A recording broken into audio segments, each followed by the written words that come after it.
Holy Spirit, thank you. Father God, thank you. Jesus, thank you. Thank you, Lord, for everything. Amen. In Jesus' name we pray. Amen. Praise the Lord. Hallelujah. Amen. Who remembers po from last month what I shared in June? Fruit that lasts. Amen. So, how long lasting is your fruit? Is it strong kahit may bagyo, or isang lang ng hangin nalaglag na? Strong. Dahil strong ang roots. Amen. Praise the Lord. I can feel that everyone here is rooted in the Lord. Glory to God. Glory to God. So today po, we're gonna talk about something that I feel that God has put in my heart. And the title po is The Broken Horse. In Tagalog, Ang sirang kabayo. Ang sirang kabayo. Nabali. Nabasag. Nabaling. Nabasag. Nabali ang Parang mas ng maganda po kabayo. yun kaysa nasira. Amen. Praise the Lord. Nabaling Before na we go kabayo. deep into this concept of the broken horse, just want to say a few verses po, remind ourselves of a few verses of what it is to live life as a Christian. Alright? So let's go straight ahead. Let's read po from Galatians chapter 5 verses 16 to 26. Una po ay the Passion Translation, tapos papasahin po natin sa Tagalog. Are you ready? Amen. Don't you love to read the word? Let's Amen. do it together. 1, 2, 3. Let me emphasize this. As you yield to the dynamic life and power of the Holy Spirit, you will abandon the cravings of your self-life. Amen. Yan.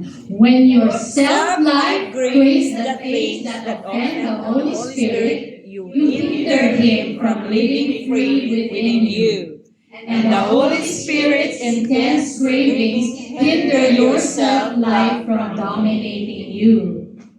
So then, the two incompatible and conflicting forces within you are your self-life of the flesh and the new creation life of the Spirit. But when you yield to the life of the Spirit, you will no longer be living under the law, but soaring above it. The behavior of the self-life is obvious. Sexual immorality, lustful thoughts, pornography, chasing after things instead of God, manipulating others, hatred of those who get in your way, senseless arguments, resentment when others are favored, temper tantrums, angry quarrels, only thinking of yourself, being in love with your own opinions, envious of the blessings of others, murder, uncontrolled addictions, wild parties, and all other similar behavior.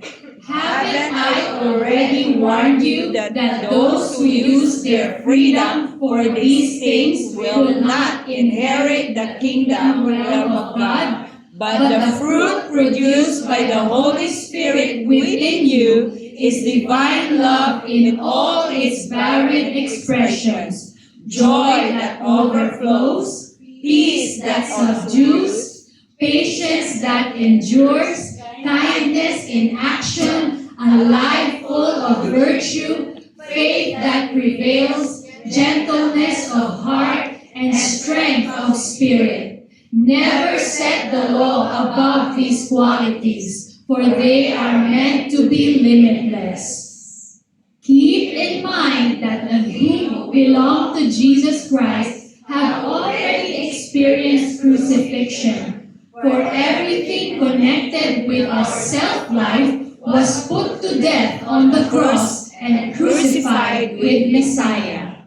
If the Spirit is the source of our life, we must also allow the Spirit to direct every aspect of our lives. So may we never be arrogant or look down on another, for each of us is an original. Last part. We must forsake all jealousy that diminishes the value of others. Amen. Tagalog naman, let's go! Kaya mamuhay kayo ng ayon sa nais. To obey is better than Then sacrifice. sacrifice. Amen. God is not, and then the next slide, Jai. God is not looking for annoyed compliance or forced religion, but joyful obedience. Ang Diyos ay hindi naghahanap ng inis na pagsunod o sa pilitang relihiyon, ngunit masayang pagsunod. God doesn't want your annoyed compliance. Yeah.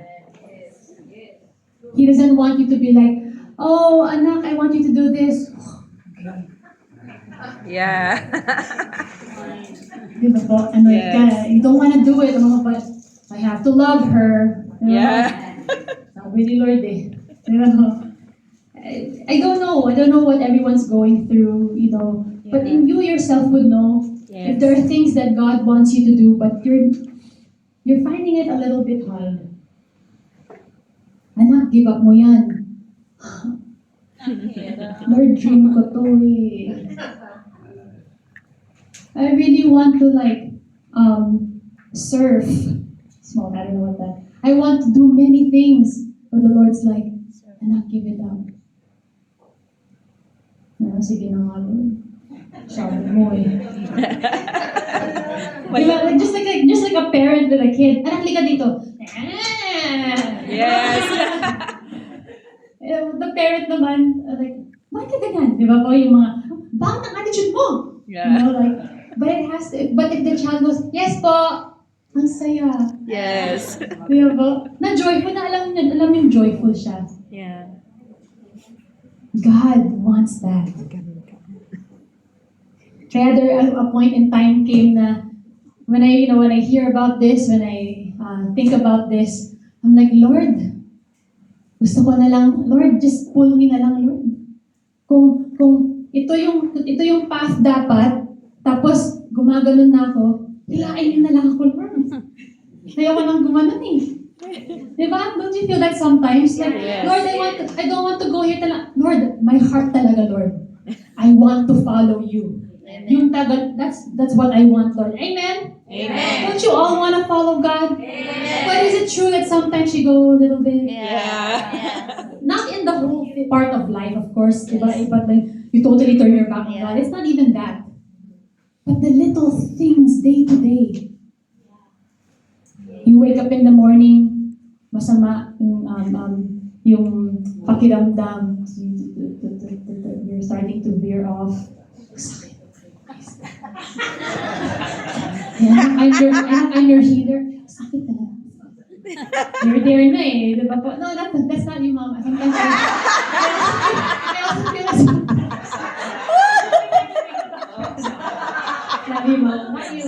Diba who was sleeping sometimes? Diba po? Yeah, amen. Yeah, amen. So, diba? Ako din. Diba? Ako din minsan bigla. So, even in the morning na, a little bit na gumaganon. And sometimes you just want to go, Lord, hilakin mo na lang ako. Slap my face, Lord, so I can go back. Para kasi, you don't want to all the way eh. You want something to stop you para, diba?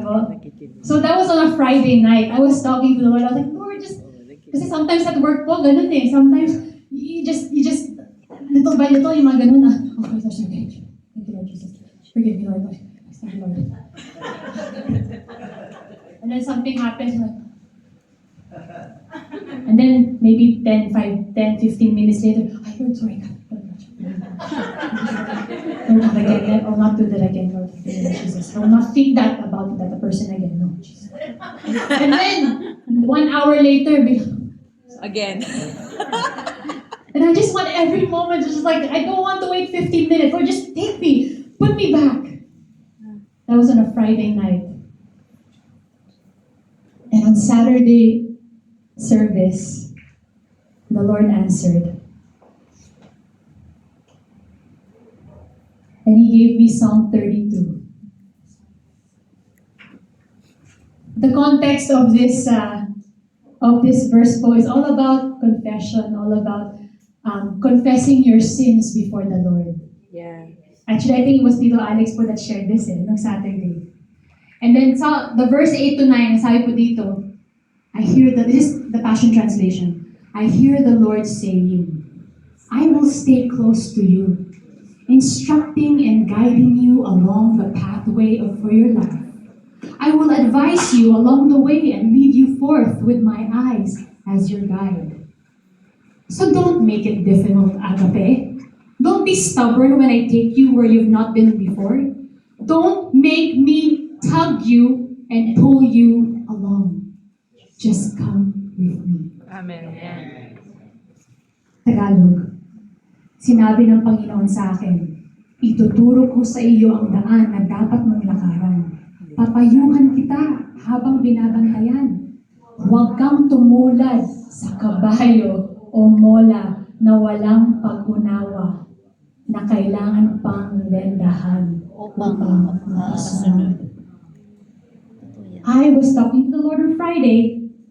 Lord, just pull me. Just pull me. And He answered me on Saturday. Anak, I don't want to pull you. I want you to just come.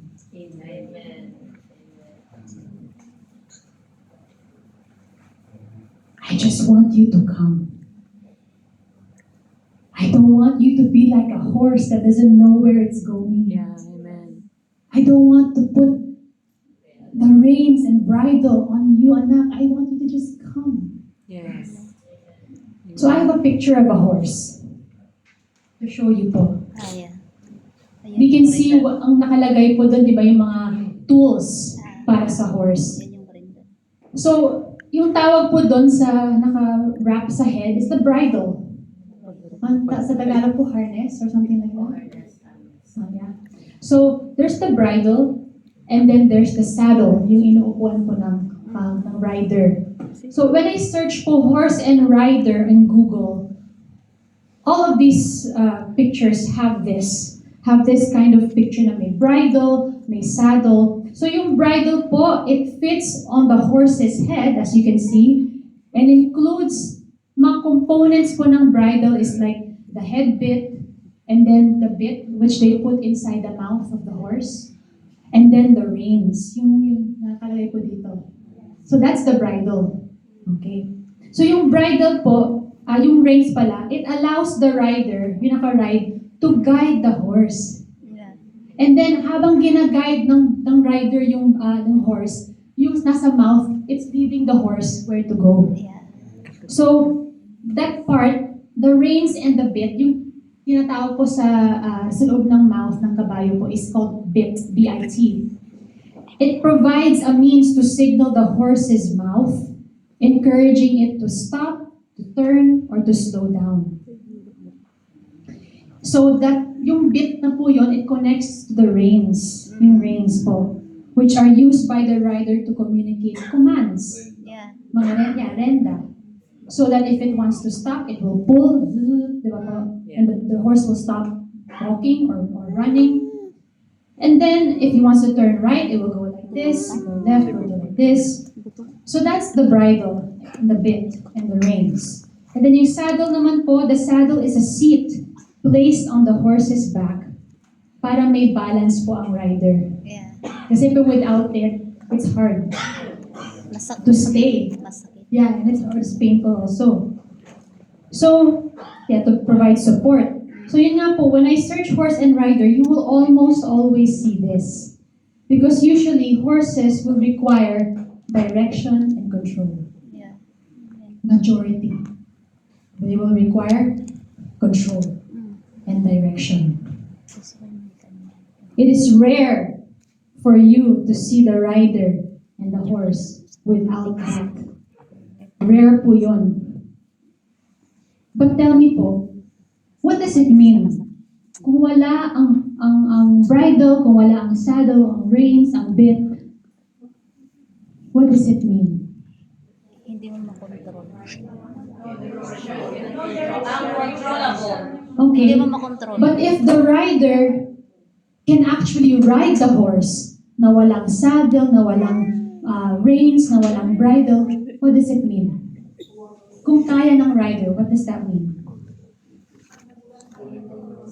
Wala eh, hindi. Tatakbo kasi yan na walang ano eh. Diba parang it's hard to Control. imagine po, no?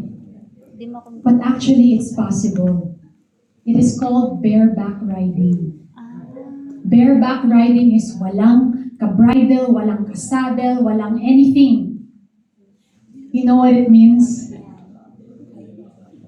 It means there is a high level of trust Amen. and partnership and bonding between the rider and the horse. Amen. Yeah. Do you see the connection? Yeah, Do you see amen. where I'm trying to get here? Yeah, amen. It means there is a high level of Okay. bonding, of connection, of partnership between the horse and the rider. No need a bridle, no need a saddle, no need the reins, no need the bit, because every move of the rider, alam ng horse. Yeah. Riders can develop yung very subtle, hindi obvious na communication method. Like body language, small kicks, small pulling of the hair. Mga kapatid, this is what the Lord wants with us. Amen. He doesn't want to bridle you. Amen. He doesn't want to kick you into position. He wants you and Him to have a close connection. So that every move you make and every move He makes, you don't need anything to pull you back or control you. This is what the Lord wants. He doesn't want to pull you here, to pull you there. He wants us to be so tender. Ano po yung tender sa Tagalog? Malambot. Malambot. Gusto yung puso natin po sa Kanya. Parang mamon. Totoo po yan talaga. Hindi ba to? Di ba po? He wants our heart to be so tender to Him that even the slightest move na ginagawa ni Lord, we're gonna follow. A rider and a horse na may bridle, Lord, gusto ko to. Hindi anak dito. Hindi gusto ko to. Lord, anak dito. Hindi anak gusto to. Hindi Lord.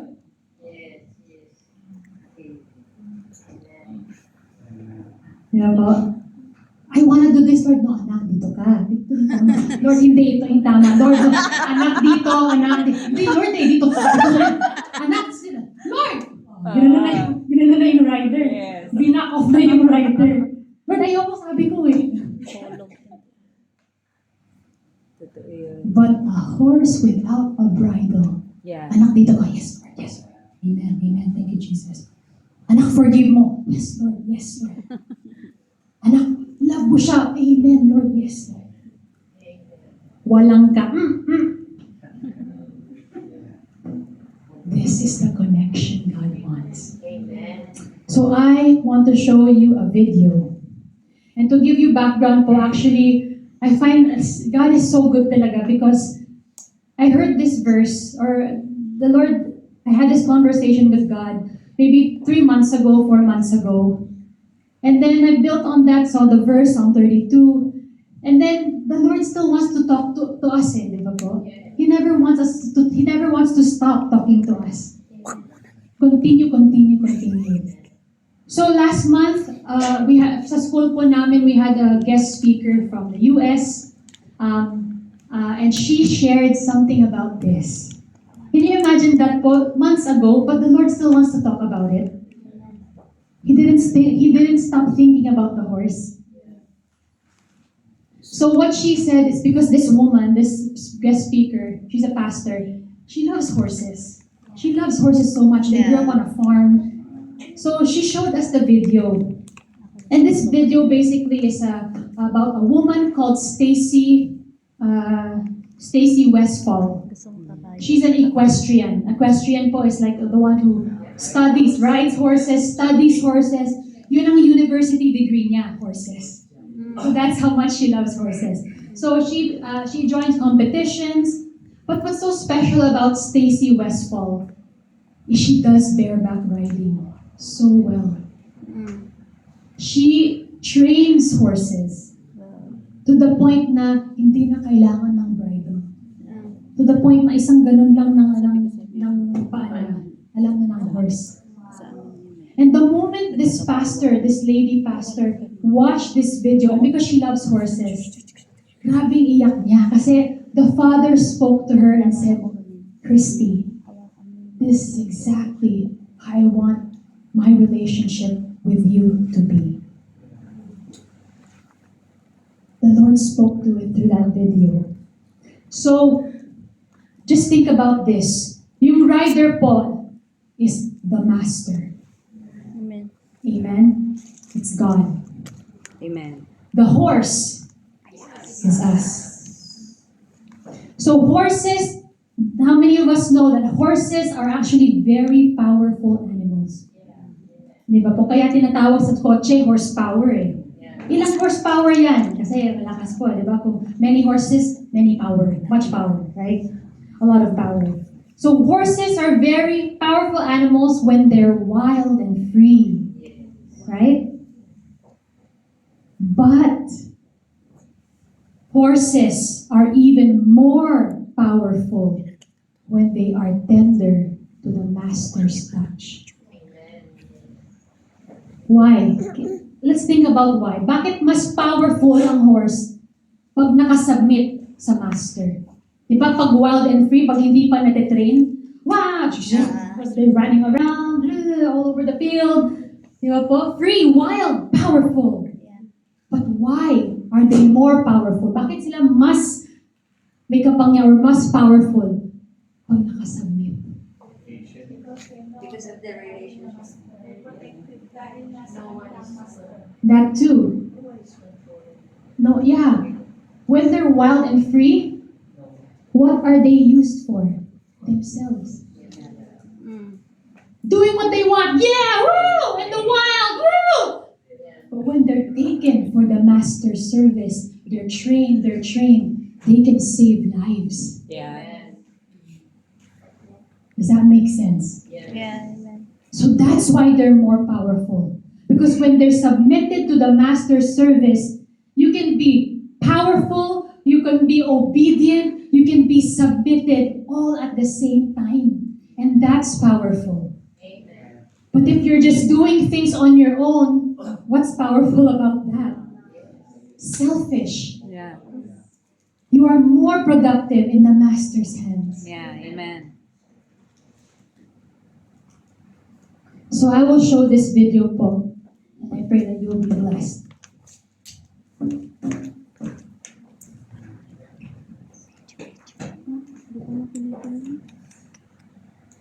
Bigyan mo na.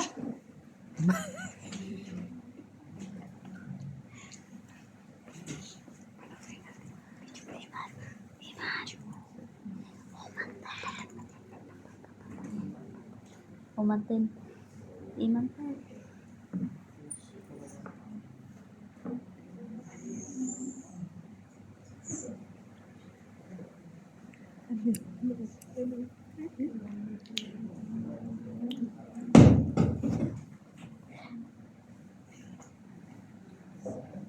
So this one po was year 2006. So that's why the quality may not be so good. But yeah, I pray that you be blessed. This will be draw 3, exhibitor number 3353, Wizards Baby Doll, owned by Greg Gessner of Scottsburg, Ohio. Stacy Westfall will be riding. Stacy Westfall and Wizards Baby Doll. Stacy would like to dedicate this ride to her dad, who went to live in heaven just 24 days ago. Thanks for teaching me to keep trying new things. Stacy Westfall.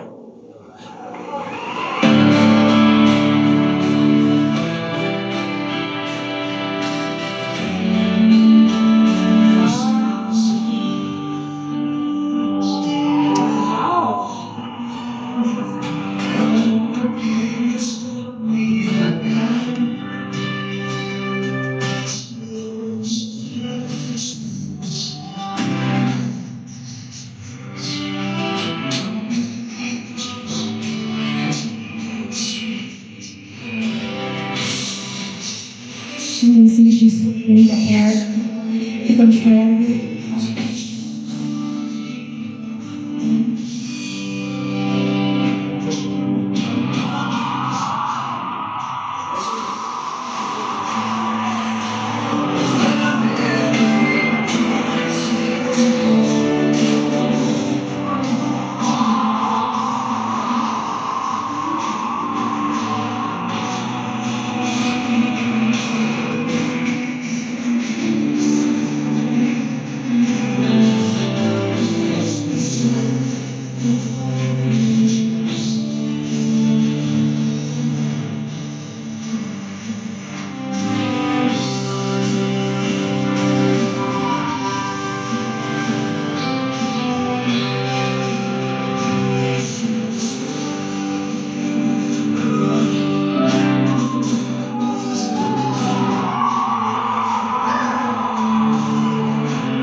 Wala siyang pan ha. Protect. Siguro ko tayo po yan. Masakit eh. Galing. Wow.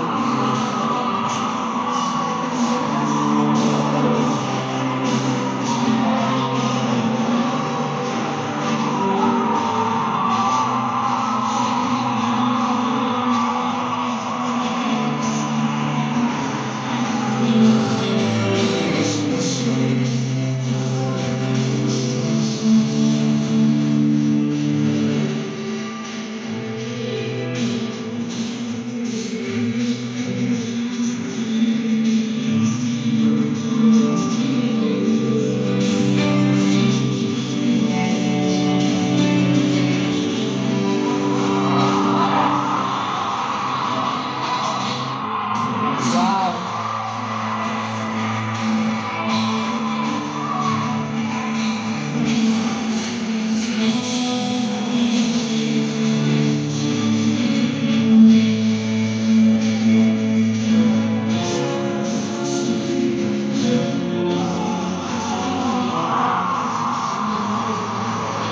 Galing.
Okay, now, crowd, it's your turn to give your score. Or Stacy.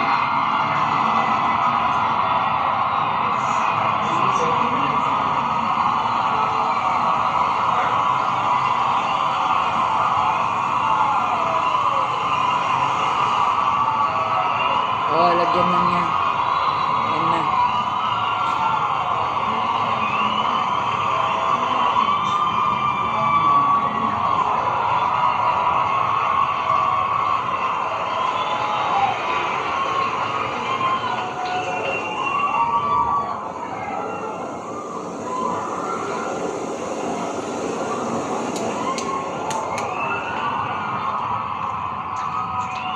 Amen.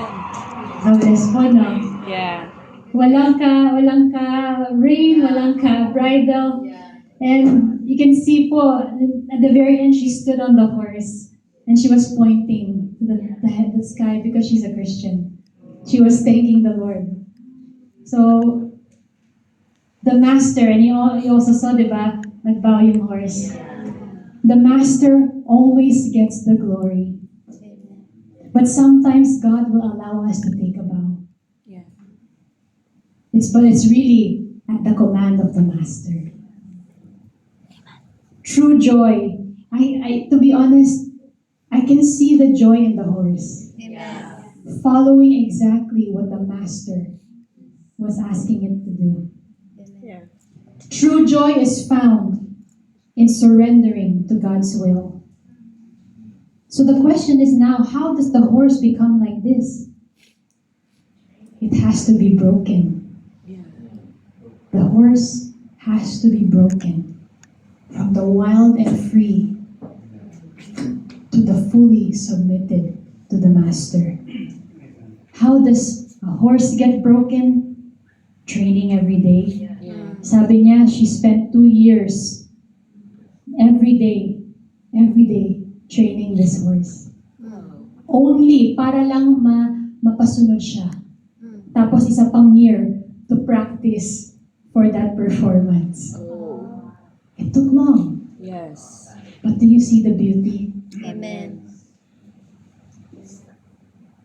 Attitude is very important when it comes to following God. You can make plans, but He will order your steps. Amen. When you make plans at hindi nasunod, huwag niyong i-ano si Lord. Ang tawag sa English po is buck. Don't buck God's direction. When a horse does this, tapos mahulog yung master, it's called bucking. Don't buck. Follow. Just follow. Amen. Why? Because God sees the bigger picture. He knows. Don't think that you know better than God. Listen to His voice. Being broken kay Lord is different to being broken sa mundo. Being broken in the world, walang solusyon. Pachi-pachi lang ang solusyon. Yeah. You know, some alcohol, some drugs, some gambling, just everything to patch it all. There's no solution to being broken in the world. But in the Lord, it's a whole different thing. Sometimes ayaw po nating ma-break kasi afraid tayo. Diba po? Why are we so afraid of being hurt? Why are we so afraid of being hurt?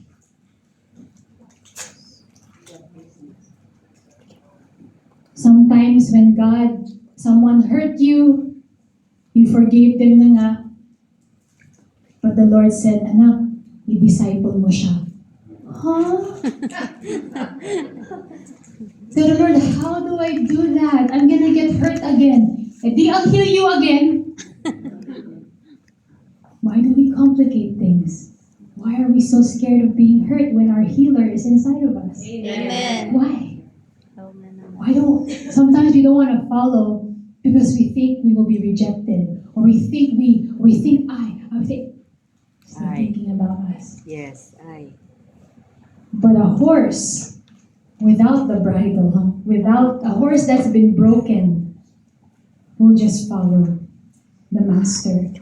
The world will break us one way, the Lord will break us His way, and when the Lord breaks us, that is where the real freedom happens. I can see the horse being so free, kahit na under the control of the master. Parang enjoy ng horse to follow. Yeah. Amen. And that's real freedom. A broken horse for the master is not a weaker horse, but a more powerful horse because it is more in tune with the Master's guidance and therefore more useful for the kingdom of God. Amen. Yes. So the question now is, mga kapatid, are we the Christian that still needs a bridle? No need. Or are we like the horse in the video that is totally submitted to the Master? Amen. There can only be one.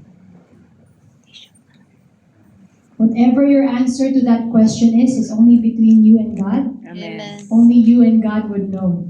Amen. So I'd like everyone to bow your heads and put your hand on your heart.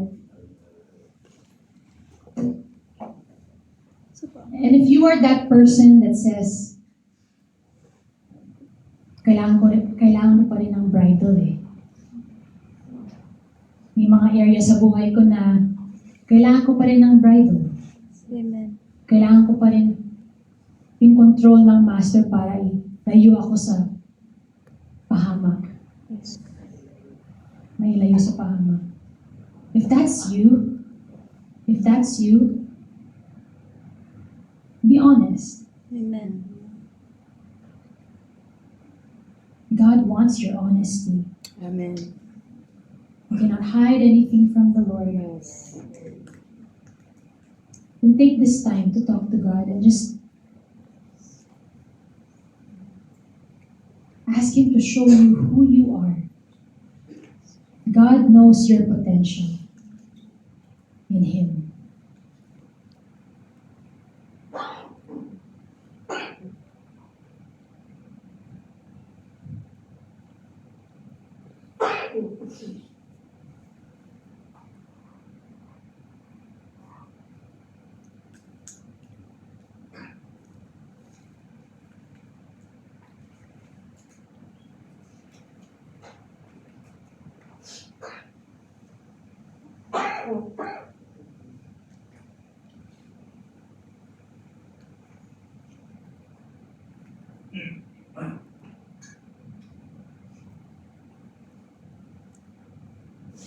Thank you, Lord. Thank you, Jesus. I just want to pray over you. Thank you, Lord, for you're so loving. Every move you make is unconditional love. Lord, I bless my brothers and sisters here, Lord God, that truly desire to follow you, to want to know you, to want to be so submitted, fully submitted to the Master, to you, Jesus. And Lord, we thank you that this is totally easy when they submit to you. Help them see through your eyes. Amen. Help them see what you see. Like what the Psalm says, you will guide us with your eyes. And as we see what you see, Lord God, it will be easy to submit. So Lord, I thank you that they will learn. This is a beautiful journey, that they can learn more of you, to trust you, to build that bond with you, to build that intimate relationship with you, so that every move, every slight move you make, oh God, they will know. And they will act upon it. Amen. Without hesitation, without delay. And you will show them who you are as a wonderful, kind, loving Master. Amen. Thank you, Jesus. Thank you, Lord, for this joy of surrender. The joy of surrendering to your will. And Lord, we thank you that you are the Master of our lives. Amen. We thank you, God. Thank you, Jesus. And may we not forget, Lord, but may we always read your word, study your word, so we can know you more. Amen. Lord, we give you thanks and praise, Lord. In Jesus' name we pray. Amen.